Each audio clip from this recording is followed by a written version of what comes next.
Hello everybody. In this video, I would like to present you my last book. The title is Cities After Crisis, Reinventing Neighborhood Design from the Ground Up, and it has been published by Routledge. Okay, Cities After Crisis deals with the way in which, let's say, the most recent vision of the environmentalism narrative is colonizing the areas of urbanism, urban design. Its main argument is that in the decade of the 1970s, the environmental crisis prompted a change in values which brought forth a way of life and aesthetic option. In the text, these options are referred as eco-lifestyle, eco-aesthetic. The infiltration of these principles in urban design took place in the 1990s, although its spreading occurred after the financial crisis of 2008. Because paradoxically, the policies of austerity that neoliberal governments implemented were absolutely in tune with the originally leftist set of ideas of environmentalism. This fact lends weight to the initial hypothesis of the book, which is this one. In the last decade, have been marked by a sequence of crises. One environmental in the early years, that is in the 1970s, one economic in the middle, in the 2008, and a health crisis at present. The assumption is that the first of these crises triggered a change of paradigm in the way of doing cities that was backed by the second crisis and again could be endorsed by the one caused by COVID-19.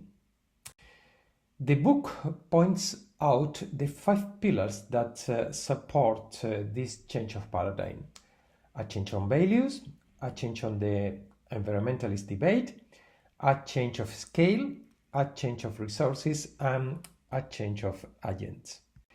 Chapter 1 deals with the changes in values from modernity to anti-progress. First, the ideological and philosophical resources that have nurtured such a change are analyzed, as well as the way of life that has risen from it, the eco-lifestyle. Next, this chapter studies the anti-progress movement, which uses nostalgia as an instrument to elaborate its, let's say, vision of the world. And it introduces the concept of eco-aesthetic, which is the cultural expression of eco-lifestyle, and which is an aesthetic inspired by artisan thought. Chapter 2 deals with the changes in the environmental debate, that is, the evolution from the idea of sustainability to the concept of resilience. It begins by analyzing the shift between the sustainability postulates of the 1980s mainly to the present concept of resilience, and tackles the transfer of this debate to the city by movements such as the Transition Town one. Then it focuses on questioning urban growth and on valuing obsolescence, something that has resulted in processes of city rewilding and in the recovery of residential areas in decline. Chapter 3 deals with the change in scale from the global to the local one. It examines the impact that localism has on the disciplines of urbanism and regional planning, which has placed urban agriculture in the agenda of the resilient vision of the city. And afterwards, the chapter analyzes the cultural dimension of the lure of the local, which has stirred up a complex debate about identity in globalized societies. Chapter 4 deals with the change in resources from the realm of the private to the commons. It begins defining the concept of urban common, what are its form of governance and what are its main resources, paying special attention to co-housing and co-working. It then the chapter focuses on the approach of critical urbanism, its proposal to transform public space into an urban common by means of commoning actions. Finally, chapter 5 deals with the changes in the type of agents who are currently doing the cities, a result of the U-turn from top-down to bottom-up processes. The focus here is on the so-called bottom-up urbanism, do-it-yourself urbanism, everyday urbanism, temporary urbanism, and tactical urbanism. The chapter analyzes their theories and practices which have brought the discovery of new places, new tactics, new times, new processes, and a new aesthetic. It has brought all of this into the debate today.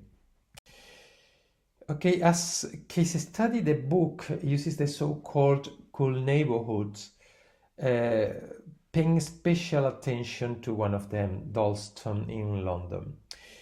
Over the last few decades, such neighborhoods have served as sort of testing grounds for the spatial expression of the eco-lifestyle. This is because the first groups that adopted this eco-lifestyle are the residents, the cool neighborhood residents, those who Richard Lloyd called neo-bohemians. Because of this, cool neighborhoods have witnessed the flowering of a sort of alternative way of making the city, which is both modest and spontaneous, which is often ephemeral and is always very, very creative. This way of doing city is diametrically opposed to that of the mega projects that multinational companies are building in the central areas of cities with the approval, in many cases, of a public administration. To sum up, and using Iñaki Ábalos' words, Cities After Crisis deals with the silent battle between the effects of the high urbanism of modernism and the low urbanism of people's demands, describing to the last detail how the latter have gradually won the acceptance and acquired the prestige that in the past was enjoyed by grand planning schemes. I hope you like the book. Thank you very much.